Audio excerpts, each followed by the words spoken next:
बहुत साल पहले का बात है। सुंदरबन नाम का एक बहुत बड़ा हरा भरा जंगल था। उस जंगल में बहुत सारा जानवर अपने राजा के साथ मिलजुल कर रहते थे। उस जंगल का राजा था शेर खान। वो जंगलों के जानवरों की अच्छी तरह से देखभाल करते थे। शेर खान जानवरों की कोई भी मुसीबत में मदद करते थे। इस प्रकार उस जंगल में सभी जानवरों के दिन अच्छी तरह बीत रही थी। एक दिन एक भेड़िया उनके बीच रहने आया। उनको देख बंदर स्वागत करने लगा। अरे देखो देखो, हमारा जंगल कितना सुंदर और शांत है कि दूसरे जंगल के जानवर भी यहाँ रहने आए हैं। अरे कौन है वह जो हमारे बीच रहने आया है? वो देखो, वहाँ पेड़ के नीचे खड़ा है। और भेड़िया भाई, हमारे जंगल में तुम्हारा स्वागत है। इस जंगल में हम सब मिलजुल कर रहते हैं, तुम भी हमारे साथ रहो। बंदर की बात सुनकर भेड़िया थोड़ा आगे आता है, फिर कहता है, अरे आप लोगों का बहुत बहुत धन्यवाद जो आप लोगों ने हमें यहाँ रहने का मौका दिया। मैं हमेशा आप लोगों के साथ मिलजुल कर रहूंगा। भेड़िए के बारे में हाथी और हिरनी आपस में बात करने लगे। देखने में तो वह शांत ही लग रहे हैं, लेकिन क्या वह हमारे साथ मिलजुल कर रह पाएंगे? मुझे भी वह शांति लग रहा है, लेकिन फिर भी हमें इतना जल्दी उस पर विश्वास नहीं करना चाहिए था। वह आज ही हमारे जंगल आए हैं। हम इसके बारे में कुछ भी नहीं जानते। हमें इस पर नजर रखना होगा, क्योंकि हमें अभी नहीं पता है कि उसके दिमाग में क्या चल रहा है। फिर हाथी और हिरनी अपने घर की तरफ चलने लगते हैं। भेड़िया भी उनके पीछे पीछे आने लगता है। भेड़िया को साथ में आते देख हाथी और हिरनी रुक जाता है। फिर भेड़िया हाथी से कहता है, अरे हाथी भाई, आप बहुत अच्छे हो और मददगार भी। अरे अरे ऐसा नहीं है, हर जीव अपने कर्म से बड़े होते हैं। मैं तो बस अपना काम कर रहा हूँ। हाथी भैया, मैं घर जा रही हूँ। मेरे बच्चे घर में अकेले हैं। अच्छा फिर ठीक है, मुझे भी जाना पड़ेगा, बहुत देर हो गया। अरे हिरनी बहन, मुझे आपसे थोड़ा बात करना है। अच्छा ठीक है, जल्दी बताइए, क्या बात करना चाहते हैं? मुझे अपना घर भी जाना है। कुछ ज़्यादा नहीं, मुझे इस जंगल के राजा के बारे में जानना है। हमारे जंगल का राजा शेर खान है और वह बहुत अच्छा है। वो हम सबकी सुरक्षा करता है और सबकी मदद भी करता है। इस तरह बात करते करते भेड़िया हिरनी के घर तक पहुंच जाता है। हिरनी बहन, क्या आप यहीं पे रहते हैं? यही आपका घर है? हाँ हाँ, यही मेरा घर है। यही मैं अपने बच्चों के साथ रहती हूँ। आज से मैं आपका नया दोस्त हूँ। मुझसे कोई भी मदद चाहिए तो आप मुझे बुला लीजिएगा, ठीक है? अभी मैं चलता हूँ। यह कहकर भेड़िया वहाँ से चला जाता है। फिर हिरनी मन ही मन कहती है, कितना अच्छा है हमारा नया साथी, दिल का बहुत साफ लगता है। इस तरह कुछ दिन बीत जाने के बाद जंगल में एक एक करके जानवरों के बच्चे गायब होने लगते हैं। सभी बहुत चिंतित हो गए कि आखिर उन सब के बच्चे गायब कैसे हो रहे हैं। मुझे कुछ समझ में नहीं आ रही है कि आखिर हमारे बच्चे कैसे गुम हो रहे हैं। क्या कारण हो सकता है? मुझे बहुत डर भी लग रही है। ऐसा कोई नहीं है जो अपने ही बच्चे को नुकसान पहुंचा सकता है। मुझे लगता है जंगल में कोई भूत और पिशाच का प्रकोप बढ़ गया है। यह तो बहुत गलत हो रहा है। हमारे साथ कौन ऐसा कर सकता है? आप लोगों को अगर मेरी कुछ मदद चाहिए तो मैं हमेशा आप लोगों के लिए तैयार हूँ। मुझे लगता है हम सबको मिलकर इस समस्या का समाधान ढूंढना चाहिए। फिर सब मिलकर राजा के पास जाते हैं और अपने बच्चों के गायब होने की शिकायत करने लगते हैं। अपनी प्रजा की ऐसी बातें सुनकर राजा शेर खान बहुत दुखी हो जाता है। हमारे जंगल में यह सब क्या चल रहा है? हमारे जंगल तो सबसे शांत था, लेकिन पता नहीं हमारे जंगल को किसी की नजर लग गई है। खैर, आप लोग जाइए, मैं इस समस्या का कोई उपाय सोचता हूँ। फिर सभी जानवर अपने अपने घर वापस लौट आए और सब डर डर के रहने लगे। इधर हाथी हिरनी के घर पर जाकर इस समस्या का बात करने लगे। अब हम लोगों को ज्यादा सतर्क रहना होगा। कब क्या हो जाए कुछ बोल नहीं सकते। हाँ, आप सही बोल रहे हैं हाथी भैया। जब तक वह पकड़ा नहीं जाता, हम लोग को सावधान रहना होगा। तभी खरगोश वहाँ पर भागते हुए आता है और कहता है, अरे कोई मेरे बच्चे को बचा लो, कहीं नहीं मिल रहा है मेरा बच्चा। कोई मदद करो मेरी, कोई मदद करो। अरे यह तुम क्या कह रहे हो? अभी तो सब ठीक ठाक चल रहा था, अभी क्या हो गया? हे भगवान, ये सब क्या हो रहा है? हाँ, मैं अपने बच्चों को घर में अकेला छोड़कर बाहर काम करने गई थी। जब मैं काम करके वापस आई तो मेरा बच्चा नहीं था। मैंने सारे जगह ढूंढ लिया, लेकिन वह कहीं नहीं मिले। अब मैं क्या करूं, कहाँ जाऊं? हे भगवान, यह क्या जुल्म हो रहा है हमारे बच्चों के साथ। अब तो मुझे और भी ज़्यादा डर लगने लगा है। मुझे लगता है हमारे बीच कोई जासूस है जो हमारे पल पल की खबर हमारे दुश्मनों को बता रहा है। यह बात तो तुम बिल्कुल सही कर रही हो, मुझे भी इस बात पर शक हो रहा है। ठीक है, अभी मैं चलती हूँ, मुझे बहुत देर हो गई है, मेरे बच्चे घर पे अकेले हैं। इतना कहकर वह सब अपने अपने घर चले जाते हैं। अगले दिन हिरणी अपने बच्चों को घर में अकेला रखकर जंगल में जाती है खाना ढूंढने के लिए। खाना ढूंढते ढूंढते उसे बहुत देर हो जाती है। अरे बाप रे, खाना ढूंढने में बहुत देर हो गई। मेरे बच्चे घर पर अकेला है, मुझे अब जल्दी घर जाना है। मुझे नहीं पता कि मेरे बच्चे घर पर ठीक है या नहीं। भगवान, मेरे बच्चे को कोई नुकसान ना हो। इतना कहकर हिरणी भाग के अपने घर की ओर जाती है। जब वह अपने घर पहुंचते हैं तो देखते हैं कि बच्चा तो वहां पर है ही नहीं। फिर वह बाहर आकर रोने लगती है। हे भगवान, मेरे बच्चे नहीं है, अब मैं क्या करूं? आज मेरा भी बच्चा गायब हो गया। हिरणी का रोने का आवाज सुनकर खरगोश वहां पर आ जाता है। क्या हुआ हिरणी बहन, तुम रो क्यों रही हो? आज मेरा भी बच्चा गायब हो गया है। मैं बाहर गया था खाना लाने, जब मैं वापस आकर अपने घर आया तो देखा कि वहाँ पे मेरा बच्चा नहीं है। अब मैं क्या करूँ? शोरगुल सुनकर हाथी भी वहाँ पर आ जाता है और सारी बात सुनने के बाद बोलता है, एक बार वह दरिंदा अगर मेरे हाथ आ जाए तो मैं उसे अपनी सूर में लपेट कर पटक पटक कर उसको चटनी बना दूंगा। बात करते करते उन लोगों को भेड़िया पर शक हो जाता है और वह सब मिलकर उसकी शिकायत राजा से करने जाते हैं। मुझे तो पूरा शक है कि वह भेड़िया हमारे बच्चे को शिकार बना रहा है, लेकिन वह बहुत होशियार है, वह कोई भी सबूत नहीं छोड़ रहा। मुझे भी उसी पर शक है महाराज, क्योंकि उसके आने के बाद ही जंगल में ये सब चल रहा है। आप लोग सही बोल रहे हैं, लेकिन मैं राजा हूँ, मुझे तो सबूत चाहिए। मैं बिना सबूत का उसे कुछ भी नहीं कर सकता। आप लोग उसके खिलाफ सबूत लेकर आइए, फिर मैं उसको दंड दूंगा। महाराज शेर खान का बात सुनकर सभी जानवर बहुत उदास हो जाते हैं और वह सब वहाँ से वापस आने के बाद आपस में बातें करने लगते हैं। अगर उस भेड़िया के खिलाफ एक भी सबूत मिल जाए तो मैं खुद ही उसे मार के ख़त्म कर दूंगा, फिर राजा का कोई ज़रूरत ही क्या पड़ेगी। बिल्कुल सही बोल रहे हो।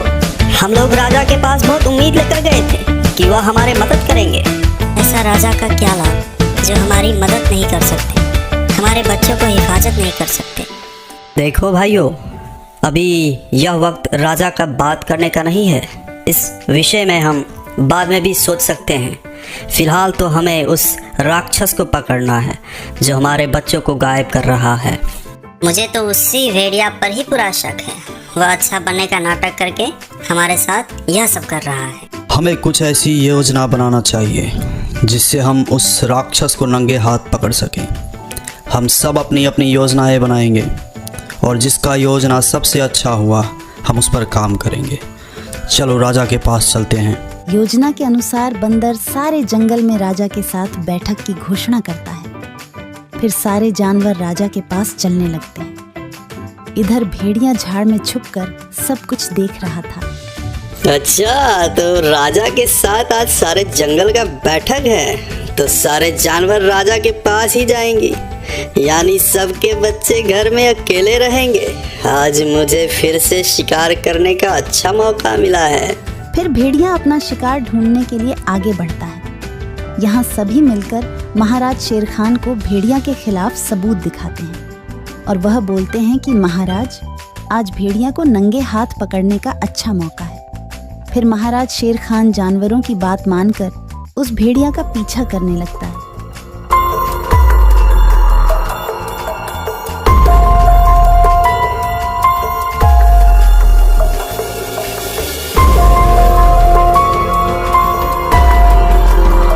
भेड़िया खरगोश के घर के सामने आकर खड़ा हो जाता है और इधर उधर देखकर उसके घर के अंदर चला जाता है। महाराज शेर खान भी उसके पीछे पीछे अंदर चला जाता है और वह अंदर जाकर देखते हैं कि उस भेड़िया ने खरगोश के बच्चे को शिकार करने ही वाला था कि वह उस पर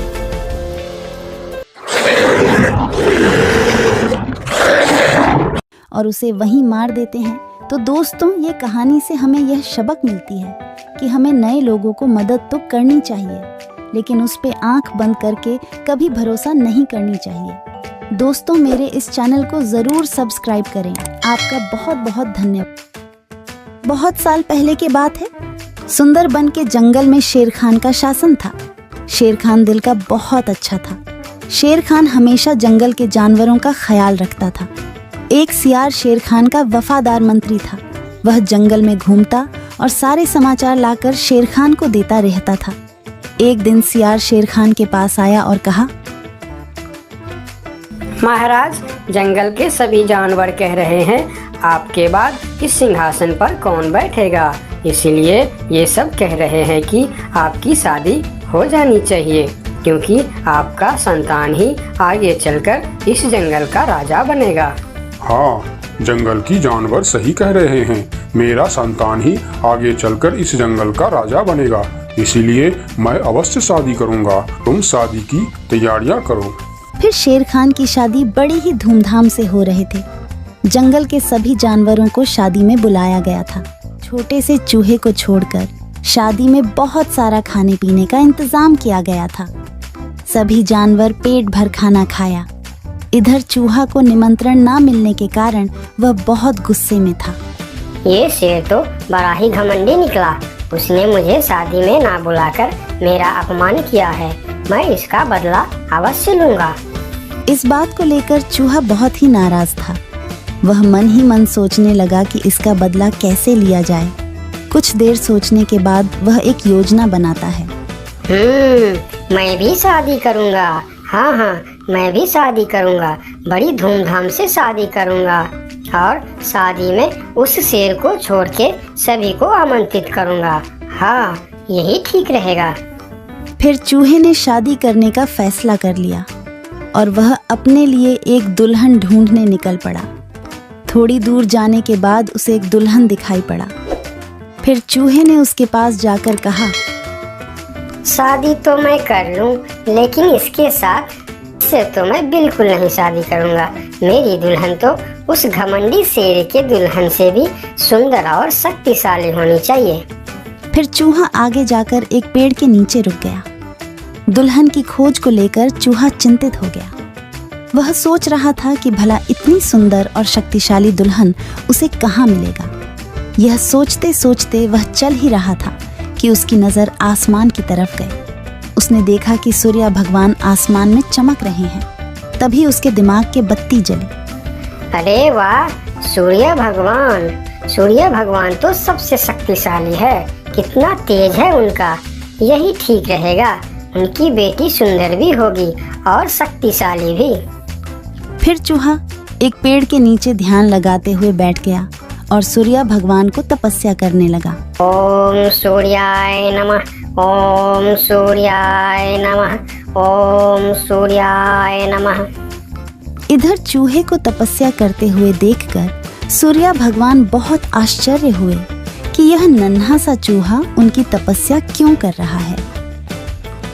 फिर सूरज भगवान चूहे के सामने प्रकट हुए। बोलो नन्हे से चूहे, तुम मेरे तपस्या क्यों कर रहे हो? क्या चाहिए तुमको? तुम जो मांगोगे मैं तुम्हें वह सब दूंगा। हे भगवान, आप आगे। मुझे तो अपनी आंखों पर यकीन नहीं हो रहा है कि एक नन्हा सा चूहे की बात सुनकर आप मेरे पास आ गए। हाँ, मैं सचमुच तुम्हारे पास आया हूँ। बोलो तुम्हें क्या चाहिए? भगवान, मैं शादी करना चाहता हूँ। अरे वाह, यह तो बहुत ही अच्छी बात है। इसमें मैं तुम्हारा क्या मदद कर सकता हूँ? मैंने यह प्रण किया है भगवान कि जो दुनिया में सबसे ज्यादा शक्तिशाली होगा मैं उसके बेटी से ही शादी करूँगा और आप इस दुनिया में सबसे शक्तिशाली हो, इसीलिए मैं आपकी बेटी से शादी करना चाहता हूँ। चूहे की बात सुनकर सूर्य भगवान सोच में पड़ जाते हैं कि मैं इस छोटी सी चूहे के साथ अपनी बेटी का शादी कैसे कर सकता हूँ। और फिर उन्होंने मन ही मन सोचने लगे, यह चूहा तो बिल्कुल पागल लग रहा है। इससे भला मैं अपनी बेटी की शादी कैसे करवा सकता हूँ? कुछ भी करके मुझे इससे छुटकारा पाना ही होगा, मगर कैसे? मुझे जल्दी कुछ करना पड़ेगा। तभी उनके मन में एक ख्याल आया और उन्होंने चूहे से कहा, अरे यह तो बहुत ही अच्छी बात है कि तुम मेरी बेटी से शादी करना चाहते हो। मुझे अपनी बेटी के लिए तुमसे अच्छा वर और कहाँ मिलेगा। सूर्य भगवान का बात सुनकर चूहा मन ही मन बहुत खुश हो गया और उसके मन में लड्डू फूटने लगे। तभी सूर्य भगवान बोलते हैं, लेकिन एक समस्या है, मैं दुनिया का सबसे शक्तिशाली नहीं हूँ और तुमने प्रण किया है कि जो दुनिया में सबसे ज़्यादा शक्तिशाली होगा तुम उसी के बेटी से शादी करोगे।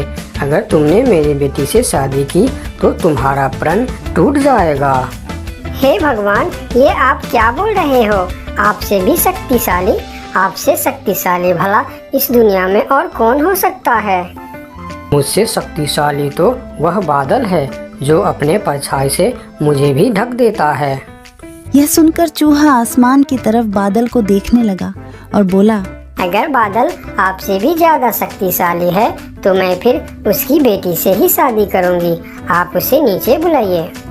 फिर सूर्य भगवान ने बादल को नीचे बुलाया और बादल उनकी बात मानकर धीरे धीरे नीचे आया। बादल जी, मैं आपकी बेटी से शादी करना चाहता हूँ क्योंकि आप दुनिया के सबसे शक्तिशाली हो।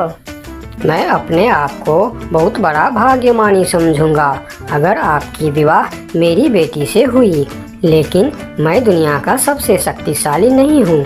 मुझसे शक्तिशाली तो हवा है जो हमें भी उड़ाकर दूर चला जाता है। अच्छा, तो यह बात है। ठीक है, फिर मैं हवा की बेटी से ही शादी करना चाहता हूँ। आप हवा को बुलाइए। फिर बादल ने हवा को बुलाया और हवा धीरे धीरे करके नीचे आया। फिर चूहा ने अपनी विवाह का प्रस्ताव हवा को बताया। फिर हवा मुस्कुराते हुए बोली, मुझे बहुत अच्छा लगेगा अगर मेरी बेटी की विवाह आपके साथ होता है, लेकिन मैं दुनिया का सबसे शक्तिशाली नहीं हूँ। मुझसे शक्तिशाली तो पर्वत है जो हमारे हवा के झोंकों को भी रोक देता है। आप उनकी बेटी से ही शादी कीजिए। फिर पर्वत को भी बुलाया जाता है और चूहे ने पर्वत के सामने भी अपना प्रस्ताव रखता है। पर्वत जी, आप दुनिया का सबसे शक्तिशाली है और मैं आपकी बेटी से शादी करना चाहता हूँ। क्या आपको कोई ऐतराज है? मुझे भला क्या ऐतराज हो सकता है? आप मेरी बेटी से विवाह करना चाहते हैं, यह बहुत ही अच्छी बात है, लेकिन मैं भी दुनिया का सबसे शक्तिशाली नहीं हूँ। ये आप क्या कह रहे हैं? मैं यकीन नहीं कर सकता कि आपसे शक्तिशाली भी दुनिया में और कोई होगा। हाँ है, मेरे शिखर पर एक मोटा सा चूहा रहता है। वह मुझे रोज कुतर कुतर के वहाँ एक बड़ा सा सुरंग बना लिया है और उसमें अपने बच्चों और परिवार के साथ रहता है। वह मुझसे भी शक्तिशाली है। आप उसी के बेटी से क्यों नहीं शादी कर लेते? अगर ऐसी बात है तो फिर आप मुझे ले चलो उसके पास। मैं उसके बेटी से ही शादी करना चाहता हूँ।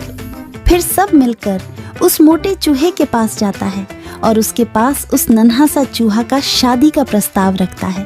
फिर जब नन्हा चूहा उस मोटे चूहा की बेटी को देखते हैं तो वह उसे बहुत पसंद आता है और फिर उन दोनों का शादी बहुत ही धूमधाम से होता है।